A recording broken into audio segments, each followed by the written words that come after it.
সাবেক মুক্তিযুদ্ধ বিষয়ক মন্ত্রী আকওয়ামা মোজাম্মেল হকের গাজীপুরের বাড়িতে হামলা ও ভাঙচুরের ঘটনা ঘটেছে।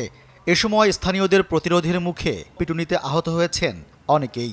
তাদের উদ্ধার করে শহীদ তাজউদ্দিন আহমদ মেডিকেল কলেজ হাসপাতাল ও ঢাকা মেডিকেল কলেজ হাসপাতালে ভর্তি করা হয়। স্থানীয় সূত্রে জানা গেছে, ৭ ফেব্রুয়ারি রাত ৯টার দিকে গাজীপুর সিটি কর্পোরেশনের দক্ষিণখান এলাকায় একদল বিক্ষুব্ধ ছাত্র জনতা মোজাম্মেল হকের বাড়িতে হামলা চালান। তারা বাড়ির ভেতর ঢুকে ভাঙচুর করেন। এ সময় মসজিদের মাইকে ঘোষণা দিয়ে স্থানীয়রা তাদের প্রতিরোধ করেন। এই পর্যন্ত টোটাল আমি নিজে ভেরিফাইড করে নিচ্ছি হচ্ছে 20 জন আহত। তার মধ্যে 4 জনের অবস্থা খুবই মুমূর্ষ, তাদের সাথে সাথে মেডিকেলে পাঠানো হয়েছে, ঢাকা মেডিকেল পাঠানো হয়েছে এবং গাজীপুর থেকে টোটাল ঢাকা মেডিকেল 10টা অ্যাম্বুলেন্সের মধ্যে গেছে।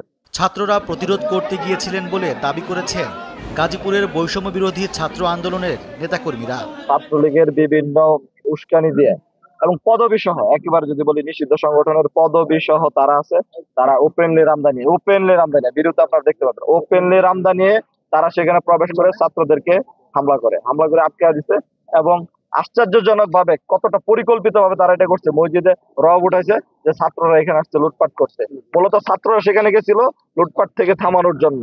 পরে ঘটনাস্থলে আইনশৃঙ্খলা রক্ষাকারী বাহিনীর সদস্যরা পৌঁছে আহতদের উদ্ধার করে হাসপাতালে পাঠায়। সেনাবাহিনীর সদস্যরাও যান সেখানে। রাত 3:30টার পর শহীদ তাজউদ্দিন আহমদ মেডিকেল কলেজ হাসপাতালে ভর্তি আহতদের দেখতে যান বৈষম্য বিরোধী ছাত্র আন্দোলনের কেন্দ্রীয় সমন্বয়ক সার্জিস আলম ও হাসনাত আবদুল্লাহ। এ সময় তারা আহতদের চিকিৎসা সেবার খোঁজ খবর নেন। বর্তমানে পরিস্থিতি স্বাভাবিক রয়েছে, তবে মোজাম্মেল হকের বাড়িটি ঘিরে রেখেছেন আইনশৃঙ্খলা রক্ষাকারী বাহিনীর সদস্যরা।